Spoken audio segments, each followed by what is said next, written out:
इस सभागार में उपस्थित काव्यगण, श्रोता एवं अध्यक्ष महोदय का मैं इस काव्य गोष्ठी में सादर अभिनंदन करती हूँ। जैसा कि आप सभी जानते हैं कि आज आप सभी को यहाँ एक काव्य गोष्ठी के लिए बुलाया गया है। यह काव्य गोष्ठी में सभी कविताएं स्वरचित कविताएं हैं जो कि वैश्वीकरण के विषय पर आधारित है। तो मैं सर्वप्रथम अपनी कविता सुनाने के लिए चंदन जोशी को मंच पर सादर आमंत्रित करूंगी। जो कविता है उसका शीर्षक है सिलपट्टा। वो दिन नहीं रहे जब हर घर में होता सिलपट्टा, हर घर में सिलपट्टे की आवाज जैसे कोई धुन में गाना गाए। अब हर घर में मिक्सी पाए, उसको सुनकर हमें रोना आए। जब हम पढ़ने को जाए मिक्सी हमको खूब सताए। मिक्सी खाने लायक बनाए, लेकिन सिलपट्टा खाने में स्वाद बढ़ाए। सिलपट्टे में होता काम ही काम, लेकिन जो है मिक्सी वो देती आराम ही आराम। वो भी क्या दिन थे जब हमारे घर में हमारी मम्मी, हमारी आमा सिलपट्टे पे पीस के भट्ट की दाल, भटिया, डुबके बनाया करती थी। क्या स्वाद होता था उनमें। पर अब ऐसा है कहाँ। अब तो मिक्सी का युग आ गया है, तकनीकी युग आ गया है। मिक्सी ने उस सिलपट्टे की जगह छीन ली। ऐसी ही बातों को दर्शाया विजय चौसानी ने अपनी इस कविता में। वाह, बहुत ही खूब कविता थी। अब मैं आगे आमंत्रित करना चाहूंगी राखी बसेड़ा को। आज मैं आपके सामने वैश्वीकरण पर कविता प्रस्तुत करना चाहती हूँ, जिसका शीर्षक है पहनावा। वह भी क्या दिन थे जब आ जाते थे मौसमी त्योहार आते ही लोगों के चेहरे पे पड़ जाती थी चिंता में डूबे लोग सोचते रहते कि इस खास मौके पर क्या नया पहना जाता। फिर सोच पड़ते कि है ना हमारे पास अपने रीति रिवाजों में पहनने वाले कपड़े, जिन्हें इस त्योहार में क्यों नहीं पहना जाता। इस एक तरफ महिलाएं पहनती साड़ी धोती, दूसरी तरफ आदमी पहनते धोती कुर्ता पजामा। सभी लोग खुश हो जाते और मौज मनाते और कहते कितना अच्छा है हमारा पहनावा। पर आ गया एक समय जब हो चला विश्व का एकीकरण, जिसमें आ गई नई नई वस्तुएं, जिसे कहते हैं वैश्वीकरण। यह आ जाने से हमारे बुजुर्ग लोगों को हो गई परेशानी और वे कहते क्या यह एक बीमारी। जब लोगों ने इसे पहचाना और इसके बारे में जाना, तब सभी लोगों के मुंह से निकला क्या बदल जाएगा हमारा पहनावा। तब उन्होंने ऐसा देखा कि नए नए कपड़े, नए नए पहनावे। तब वे सोचते ही रह गए कि क्या होगा इस देश का, रीति रिवाजों का, त्योहारों का और हमारे पहनावे का। धन्यवाद। पहनावा, वाकई पहनावा पहले हमारा कितना अलग होया करता था। गाँवों में साड़ी, धोती, कुर्ता, पजामा ऐसे ही वस्त्र पहने जाते थे। पर अब जहाँ देखो वहाँ jeans, top, capri, shirt, T shirt चलने लग गई है। पुराने पहनावे की तो बात ही कुछ अलग थी। पर चलते चलते जैसे जैसे वैश्वीकरण बदला, हमारा पहनावा भी बदलता गया। ऐसी ही कविता हमारे सामने पेश की राखी बसेड़ा ने, जिसमें उन्हें जो अब बुजुर्ग सोच रहे हैं वो उस पहनावे के बदल जाने को एक बीमारी समझ रहे हैं, वैश्वीकरण आने को एक बीमारी समझ रहे हैं। बहुत ही खूब कविता थी राखी बसेड़ा जी की। अब मैं आगे आमंत्रित करना चाहूंगी सरस्वती विश्वकर्मा को। वैश्वीकरण पर बनी कविता जिसके शीर्षक है संस्कृति, सुनाना चाहूंगी। पूरे विश्व में है इसका विस्तार, अनेक है लाभ तथा अनेक है हानियां। कहते हैं इसको वैश्वीकरण, जिसने पूरी दुनिया का किया है एकीकरण। नवीन तकनीकों का हो रहा आगमन, बहुराष्ट्रीय कंपनियां हो रही लाभान्वित तथा छोटे प्रौद्योगिक और श्रमिक हो रहे प्रभावित। छीन रहे हैं रोजगार तथा बदल रही है सरकार। देश की अर्थव्यवस्था धीरे धीरे परिवर्तित हो रही। स्थानीय संस्कृति छोड़ परंपरा विदेशी संस्कृति अपनाई जा रही। अर्थव्यवस्था के इस क्षेत्र में बढ़ रही है प्रतिस्पर्धा, बंद हो रहे कारखाने तथा अन्य देश विकासशील हो रहे। श्रम कानून हो रहे हैं लचीले, मजदूर बेरोजगार हो रहे। क्यों बदल रहे हैं रीति रिवाज, क्यों बदल रही है हमारी संस्कृति, बदल रही है अपनी बोली, बदल रही है अपनी भाषा। क्यों धीरे धीरे नष्ट हो रही हमारी संस्कृति। है जरूरत हमारे देश को न्याय संगत बनाने का, जिससे सभी श्रमिक, छोटे उत्पादक होंगे लाभान्वित और सभी लोग होंगे सुनिश्चित। तो हमें यह कदम उठाना होगा, अपनी संस्कृति को आगे बढ़ाना होगा। इस वैश्वीकरण ने कई लोगों के रोजगार छीन लिए, न जाने क्या क्या कर दिया। सरस्वती जी ने अपनी इस कविता में बखूबी से दर्शाया और इस वैश्वीकरण को कैसे न्याय संगत बनाया जाए उन्हें इसमें यह भी बताया। बहुत ही अच्छी कविता थी इनकी भी। अब मैं आगे आमंत्रित करना चाहूंगी नीलम ज्वाला को। कविता का शीर्षक है मजदूर। क्या हुआ हमें, क्यों हो रहे हैं हम बेरोजगार, क्यों छिन रहे हैं हमारे अधिकार, मशीनों ने किया हमारे रोजगार पर प्रहार, वैश्वीकरण का हो रहा विस्तार, हो रहा हमारा बुरा हाल, भूख से लड़ रहे हैं हम, रोजगार की तलाश कर रहे हैं हम, हमें फिक्र है अपने परिवार की, उन्हें देखकर जी रहे हैं हम, आशाओं से भरी हमारी जिंदगी, रोजगार के सपने देख रहे हैं हम, मशीनों की आवाजें सुनकर अपने बुरे हाल का दोषी मशीनों को मानकर उन्हें कोस रहे हैं हम।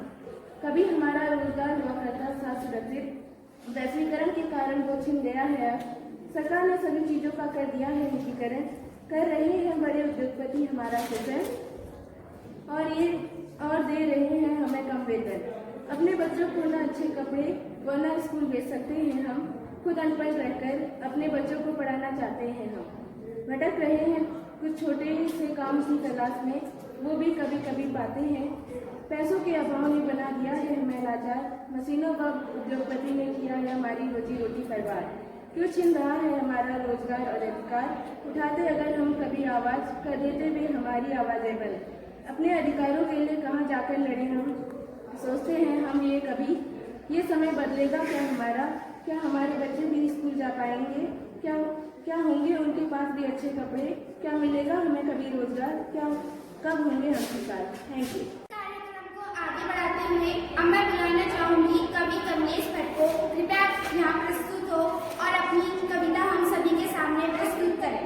मैं कमलेश भट्ट कक्षा 10वीं का छात्र आज आप सभी के सामने कहाँ गए वे दिन शीर्षक से एक कविता सुनाना चाहूंगा जो कि इस प्रकार है।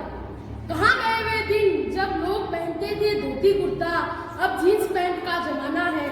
कहाँ गए वे दिन जब माँ पीसती थी सिलबट्टे पे मसाले, अब मिक्सी का जमाना है। कहाँ गए वे दिन जब घर में पकती भटकी चिरकानी और भुजिया, अब अलग अलग दालों का जमाना है। कहाँ गए वे दिन जब बाजार में जाते ही मिलते चने और समोसे, अब मोमो चाउमीन का जमाना है। कहाँ गए वे दिन जब दादी बनाती थी गठरी और मांस की बढ़िया, अब रेडीमेड सोयाबीन बड़ी का जमाना है। कहाँ गए वे दिन जब लोगों में थी एकता की भावना, अब मैं बड़ा का जमाना है। कहाँ गए वे दिन जब लोग बनाते थे हाथ से ही सामान, अब मशीनों का जमाना है। कहाँ गए वे दिन जब कारखानों में करते लोग बिना डर के काम, अब हट जाने के डर का जमाना है। कहाँ गए वे दिन जब श्रम कानूनों का श्रम कानून थे बहुत कड़क, अब कानून लचीला है। क्या यह वैश्वीकरण का प्रभाव है? धन्यवाद। अब मैं आगे आमंत्रित करना चाहूंगी रितिका को। का शीर्षक है भाषा। तितली से भी प्यारी मेरी हिंदी भाषा है, हर रिश्ते को जोड़े ये मेरी भाषा है। पढ़ती हूँ मैं हर भाषा को, पर मेरा मन इसी की ओर जाता है। यही है मेरी पहचान। जो छोड़ रहे हैं इस भाषा को, उनके लिए बड़ा ही दुख है, बड़ा ही महत्व है इसका मेरे जीवन में। मेरी तो हर सुबह इसी से शुरू होती है। हर सुबह माँ भजन गाती है हिंदी में, सोने से पूर्व हिंदी में माँ गीत सुनाती है। इससे मुझे बड़ी ही आशा है, यह मेरे जीवन का एक महत्वपूर्ण हिस्सा है। तितली से भी प्यारी मेरी हिंदी भाषा है। अब मैं आगे आमंत्रित करना चाहूंगी योगेश शर्मा को। वैश्वीकरण जब से आया है भारत में बेरोजगारी लाया है और राष्ट्रीय कंपनियां आई हैं, भारत में नहीं आई है।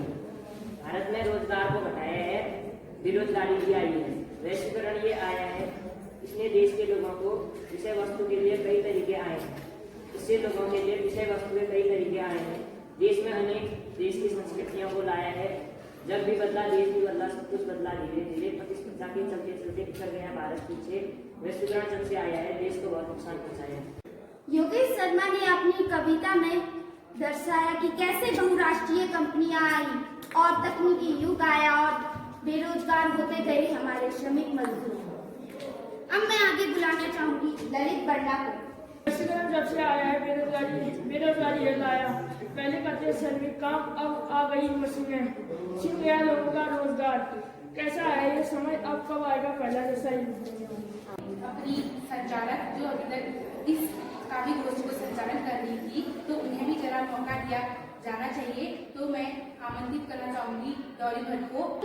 मेरी कविता का शीर्षक है बदलाव। हो गई सुबह, चढ़ गया सूरज सर पर, चारों तरफ छाई हरियाली। अम्मा दीदी सब लगे कामों पर, गाय भैंस बकरी लगी रंभाने। अम्मा दीदी सब लगे कामों पर, गाय भैंस बकरी लगी रंभाने। मुन्ना पप्पू सब जा रहे स्कूल, हाथ में लिए पाटी। सुना है आज मास्टरनी ने बुलाया जल्दी, सुना है आज मास्टरनी ने बुलाया जल्दी। कौवे को देखो तो कैसे कर रहा काँव काँव, कौवे को देखो तो कैसे कर रहा काँव काँव। लगता दे रहा कोई संदेशा, ईजा बना रही आज चुड़कानी डुबके, ईजा बना रही आज चुड़कानी डुबके। लगता है आज कोई खास दिन, चारों ओर से आ रही सौदी सौदी खुशबू, चारों ओर से आ रही सौदी सौदी खुशबू। पीठ में डोका हाथ में आसी, पीठ में डोका हाथ में आसी, लिए जा रही सब खेतों को। सुना है आज तल्ला घर में है ब्यों, हुई शाम सब बैठे लौरे में, आया हलवा पूरी खटाई। देख टक्के पानी मुंह से, टहलवाओं ने डाला सबकी थाली में। खाया पेट भर सबने, ढोल दमाऊ बजे आज गाय फाग सबने जमकर, ढोल दमाऊ बजे आज गाय फाग सबने जमकर। आज मुन्नी दिख रही बड़ी खुश, आज मुन्नी दिख रही बड़ी खुश, क्योंकि नहीं कूटने आज उसे धान ओखल में, क्योंकि नहीं कूटने उसे धान आज ओखल में। ये सब तो बता रही थी मेरी पर नानी, बड़ी दिलचस्प थी ये कहानी। ये सब तो बता रही थी मेरी नानी, बड़ी दिलचस्प थी ये कहानी। पर आज नहीं ऐसा कुछ भी, चारों तरफ है बिल्डिंग फैक्ट्रियाँ, सबके पास लैपटॉप, फोन, कौन सुने कौवे को, सब बिजी हैं गानों में।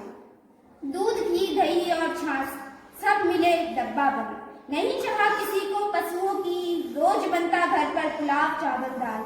नहीं रहा अब कुछ खास, धुआं गैस रसायन प्रदूषण चारों तरफ है इनका राज, धुआं गैस रसायन प्रदूषण चारों तरफ है इनका राज। हाथों में है आईफोन, अब तो आ गया बफर सिस्टम, बजते हैं अब बैंड डीजे, अब तो आ गया बफर सिस्टम, बजते हैं अब बैंड डीजे। कहाँ रही अब गांव में एकता, कौन गायेगा।